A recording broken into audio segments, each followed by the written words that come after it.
Планината от Варели. Място, на което супер много хора се пребиват.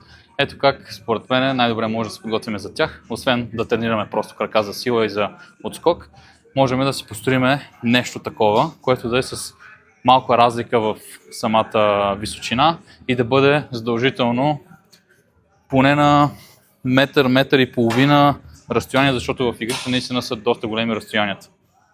От тук имаме два начина. Първо, единият начин е с два повече за момичета. Примерно и за хората, които са малко по-нисички и нямат дълъг разкрач. С два крака скачваме и от тук се наместваме, се едно сме върху самия варел и скачаме пак и сме долу. Това е единия вариант. Тук хубаво трябва да застопорите самите и винаги да скачате първо в центъра, защото иначе ако стъпите в ръба, може да се обърне кутията. Или ги застопорете хубаво, или просто бъдете сигурни в себе си, че ще стъпите в средата. Втория вариант, който е по-бърз, но по-рискован и също така трябва да имате доста повече или отскок и бързина, или дълги крака. Засилвате се и с стъпка, втора стъпка, трета стъпка.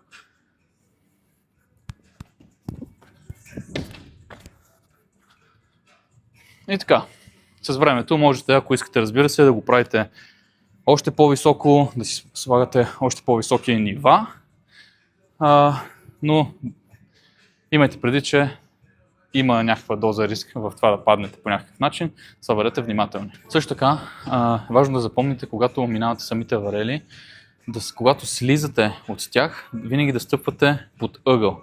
Защото ако стъпите отгоре, шансът да се хлъзнете или нещо да ви поведе напред е много голям. Затова винаги, само представете си, че това е варела, трябва да стъпите ето тук, когато слизате. Просто защото вие идвате с засилка от високо, падате и вие натурално тялото ви отива леко напред. И тогава вече може да се подготвите за следващия подскок.